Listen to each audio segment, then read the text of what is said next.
हर काम फौरन करने की आदत डालें। हम सभी जिंदगी में कभी न कभी टालमटोल करते हैं। मैंने भी ऐसा किया है, जिसके लिए मुझे बाद में पछताना पड़ा।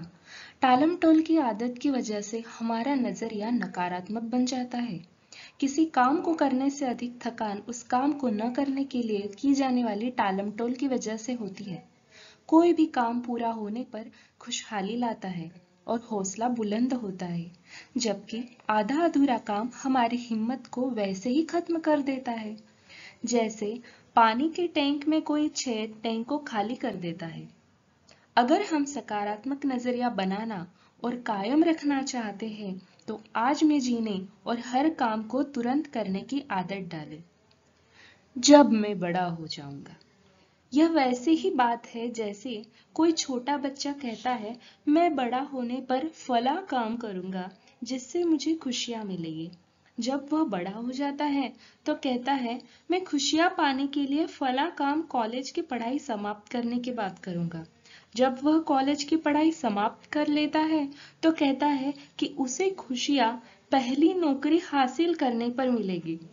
पहली नौकरी मिलने के बाद वह कहता है कि उसे खुशियां शादी हो जाने पर मिलेगी। शादी हो जाने पर वह कहता है कि उसे खुशियां तब मिलेगी जब उसके बच्चे स्कूल जाने लगेंगे। जब उसके बच्चे स्कूली पढ़ाई पूरी कर लेते हैं तो वह कहता है कि उसे खुशियां रिटायर होने के बाद मिलेगी। और रिटायर होने के बाद वह क्या देखता है? वह देखता है कि उसकी आंखों के सामने ही पूरी जिंदगी गुजर चुकी है। कुछ लोग अपनी टालमटोल की आदत को भारी भरकम शब्दों की आड़ में छिपाते हैं। वे कहते हैं, मैं बारीकी से सोच रहा हूँ, और 6 महीने के बाद भी वो सोच ही रहे होते हैं। वे यह नहीं समझते कि दरअसल उन्हें एक बीमारी है, जिसे सोचने का लकवा कहते हैं, पैरालिसिस ऑफ एनालिसिस। इस वजह से वे कभी सफल नहीं हो पाते। टालमटोल करने वालों की एक और नस्ल होती है। ये लोग कहते हैं, मैं तैयारी कर रहा हूँ। न केवल 1 महीने बल्कि 6 महीने के बाद भी वे तैयारी ही कर रहे होते हैं। ये लोग भी नहीं समझ पाते कि उन्हें बहानेबाजी की बीमारी है। वे लगातार बहाने बनाते रहते हैं। वर्तमान में जिए। जिंदगी कोई ड्रेस रिहर्सल नहीं है। हम किसी भी दर्शन फिलॉसफी में विश्वास करते हो, पर हमें जिंदगी का खेल खेलने का मौका केवल एक ही बार मिलता है। दांव पर इतनी कीमती चीजें लगी होती है कि आप जिंदगी यूं ही बर्बाद नहीं कर सकते। दांव पर आने वाली पीढ़ियों का भविष्य लगा होता है। हम कहाँ हैं और किस दौर में हैं?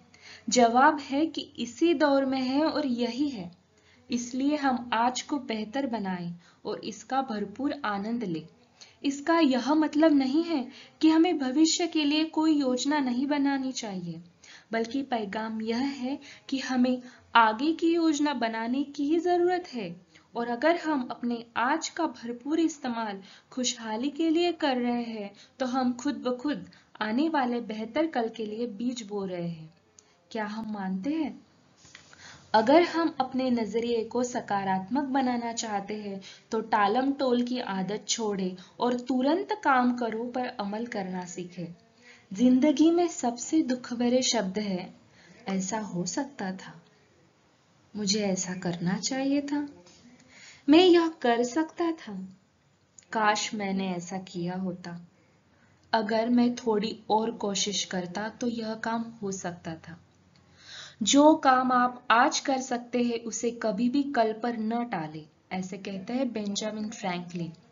मुझे यकीन है कि जीत हासिल करने वालों के मन में भी टालमटोल करने की इच्छा जरूर पैदा हुई होगी, पर उन्होंने उसे अपने ऊपर कभी हावी नहीं होने दिया। लोग जब कहते हैं मैं यह काम किसी और दिन करूंगा, तो इस बात को तय मान लीजिए वे उस काम को कभी नहीं करेंगे। कुछ लोग इस बात का इंतजार करते रहते हैं कि उनके घर से निकलने से पहले सारी लाल बत्तियां हरा सिग्नल देने लगे, पर ऐसा कभी नहीं होता। वे शुरुआत करने से पहले ही नाकामयाब हो जाते हैं। यह दुखद स्थिति है। टालमटोल करना बंद करें। क्या हमें बहानेबाजी करने की आदत को इसी समय अलविदा नहीं कह देना चाहिए? हाँ, अलविदा कह ही देना चाहिए।